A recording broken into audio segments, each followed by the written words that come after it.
Hello, what's up? This is Cotton back again for another video. May unboxing po tayo. May natuklasan na naman akong electronic products na baka magustuhan nyo. Tamang-tama kasi medyo delikado ang panahon ngayon. And ano ba naman yung dagdag safety or dagdag man lang sana na protection sa ating bahay. So nakahanap ako ng HD solar camera. So this is a CCTV po na solar. That means, hindi nyo po kailangan na isaksak ito sa kuryente sa bahay nyo. And it also means na hindi po ito dadagdag sa inyong bills. And features, para for context lang, ang unong maabangan natin sa kanya, high definition, so HD, quality, pwede na. Waterproof, pwede po siya maulanan. Wi-Fi, pwede nyo po i-connect sa Wi-Fi nyo para pwede nyo siyang i-view kahit wala po kayo sa bahay. Motion detection, goods na feature yan. And night color, so pwede siya sa gabi. Pero mamaya itetest natin yan syempre. Papakita ko sa inyo sa video kung anong quality. And tingnan natin kung magugustuhan ko rin ba actually. Ako, I'm really hoping na maganda ang product na to. But still, syempre kailangan natin i-test yan para malaman natin kung talagang sulit ba ang gastos natin dito. By the way, para hindi na lang din kayo nag-iisip, ito po ang kanyang price. This is 1,999. Nakasale po siya ngayon. Actually, dati po siya 2,600 pesos. So, 1,999. Sa tingin nyo, sulit pa kaya to? Kasi alam ko, marami din namang CCTV na nasa 1,000 plus o nasa worth. Pero hindi po sila solar. So, kasama sa box, meron po tayong syempreng user manual. Ano to? The solar panel. Maliit lang siya. Pwede. By the way, micro USB pala ang connection nito. Screwdriver para maikabit po natin siya sa wall kung saan nyo man balak ikabit ito. I think ito yung kanyang pinaka-kakabitan sa stand, pinaka-mount. And another mount, another screws. Ang screwdriver din, syempre. Meron din po siyang pangsundot. Syempre, lagayan sigurado ito ng micro USB. Kasi para storage sa mga nire-record syempre ng CCTV. Importante po ito. So, meron siya nakasama dito nito. And finally, of course, the CCTV itself. May kabigatan. Solid. Ito po ang kanyang body. So, tanggalin mo natin to. Ulala. So, may lagayan po tayo dito. Malamang kinakabit yan. Okay. So, isa rito sa dalawang ito actually is sa CCTV. Ang isa naman ay para sa dito sa solar. So, pareho kasi may kabitan sa likod. So, good. Solid.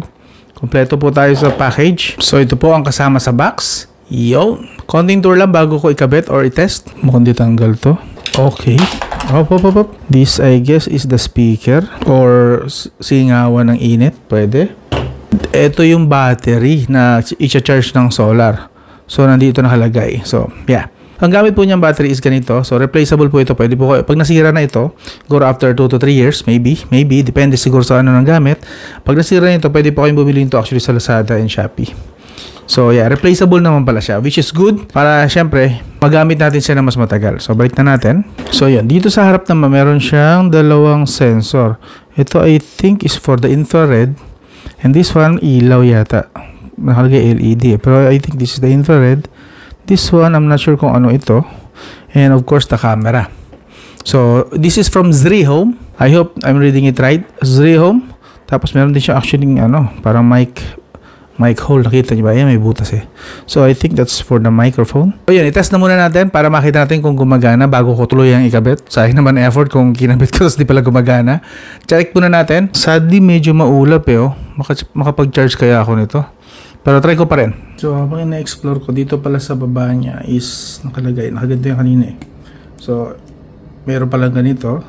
And then, nandito yung lagayan, dito siya saksak, yung DC 5 volts ng solar. Remember, yung solar is micro USB. So, dito yung reset button. I'm not sure kung nakikita nyo. Ito yung reset button. And then, the micro USB dun lalagay. And then, dito yung switch na on and off. Lalagay muna natin. Okay, hopefully gumana. So, yun. Upon checking sa kanyang manual, meron po dapat tayong tandaan. Of course, kasama naman ng manual, mababasa nyo naman ito. Pero just in case lang na-curious kayo, importante ito na malaman nyo para hindi kayo nalilito agad sa umpisa pa lang. Sa umpisa pa lang po, of course, kailangan nyo daw po muna siyang i-full charge bago nyo po siya gamitin sa solar. That means kung may micro USB kayo na charger, yan, tulad itong ginawa ko, i-full charge ko muna siya for the first time. Ayun ang nakalagay dito, requirement. Ayun ang nakalagay dito. Please charge the batteries before using the camera for the first time. So, yung first time mo nagamit, kailangan, para sure lang naman, i-full charge nyo muna po. Low power lang naman po ang camera na ito. So, hindi naman niya agad malulobot yung full charge na yun. And, hayaan nyo na muna siyang i-connect doon. Basta, full charge muna bago nyo siya i-connect or iiwan na talaga ng tuluyan sa dito sa solar panel niya na connect. Again, importante na ang Wi-Fi nyo is 2.4 GHz ha. Hindi po niya also supported ang hotspot. Hindi po kaya ng battery na nakalagay sa kanya yung full power. Kasi like I said kanina, at sinabi rin dito actually kanina, low power battery camera. Okay? Ito nakalagay. Ayan o. Battery camera does not support AP hotspot mode. So, kung wala kayong Wi-Fi, hindi po niya supported yung hotspot mode. Kung dito na lang kayo kukonect, balak nyo. Hindi po kaya ng battery. So, that means, siguro, ang gawin nyo na lang is, kayo na lang gumawa ng hotspot para makakonect kayo rito. Otherwise, kung siya mismo gagawin yung hotspot, negative. Hindi po niya kakayanin kasi nga low power lang po siya. Ang kaya niya lang is mag-record and mag-stream at the same time. Isa-set up ko muna siya para mapakinabangan na today. Okay? Of course, hintayin ko muna full charge ito. So, try natin na zoom in. Low power lang talaga siya. Hindi ko kita mo kayo. Ano naman, pero hindi ko ang colored. Kung gusto maging colored, gusto may ilaw. Magiging colored siya. Kung tutusin, mura na yan kasi 2,000 lang eh. More on surveillance of activities. Hindi siya actually surveillance ng mukha yata. Ginagamit. Ang magiging purpose lang ito, pang view lang.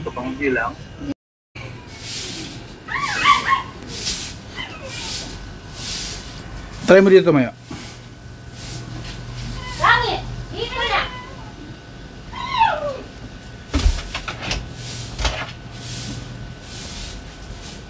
Tayo ka nga rito sa may gate.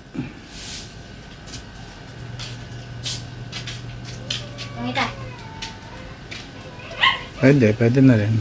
So final verdict ko dito sa Sri Home na CCTV. Well, ito yung mga napansin ko na sa kanya. So, pagka decent yung light, basta may konting light, may source of light sa paligid, malinaw naman po siya, and pwede ka mag-zoom in, makikita mo yung mukha. Solid doon sa part na yun.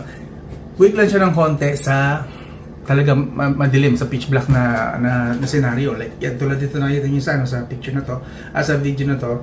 Yeah, I tried na kung makikita ba yung mukha ng tao sa view niya, hindi ko makita talaga. So, yun ang pinaka-part niya na weak. Although, pwede mo siyang palitan ng dekulay, pwede mong i-on yung flashlight. Ang ganda, mayroon siyang flashlight sa mismong camera. Yan. Pagka nakikita nyo may kulay, decolor na, kahit sobrang pitch black madilim, nagkakakulay, is dahil sa kanyang ilaw. Na meron siyang parang flashlight sa tabi ng camera. So, nakakatulong yun, pero definitely medyo malabo pa rin yung kuha niya kung gusto mo ma-distinguish yung mukha. Sa dilim, pag madilim, pag gabi. So, yeah, din yung medyo, yeah. Kasi, considering naman din sa price niya, actually, this is solar. Solar po ito. This is a solar CCTV. Ibig sabihin, once na binili nyo to, hindi nyo na po problemahin ng kuryente nito. Okay? Yung pinaka-charge niya lang na medyo gagastosan nyo, yung unang charge. Kasi recommended, base dun sa manual, basahin nyo po yung manual kasi nandun po yung manual kung paano siya gamitin at paano siya i-set up. Isa sa mga unang-una niyang ituturo sa inyo is, i-full charge nyo muna yung camera, okay? Sa normal na micro USB na charger. Kahit yung sa cellphone na charger na micro USB, pwede pong gamitin, don't worry. Gamitin nyo lang yung micro USB ng cellphone nyo na charger, tapos pag na-full charge na siya, yun lang naman, one time nyo lang gagawin yun, pwede nyo na po siyang i-set up nyo na sa wifi nyo. Dapat i-set up nyo siya na gamit yung app. Yung QR code ng app nasa manual din po nakasama. Ito po yan yung QR code ng app. Pwede po siya sa both iPhone and Android. So, basahin nyo lang po ito. Nandito naman po lahat ng kailangan nyo malaman pag nagsiset up kayo ng CCTV na ito. Napansin ko nga lang din, may bug yung app nila. Minsan, kunwari, katulad ng tires ko na result, magdamag ko siyang hindi ginamit, naiwan ko yung app sa background.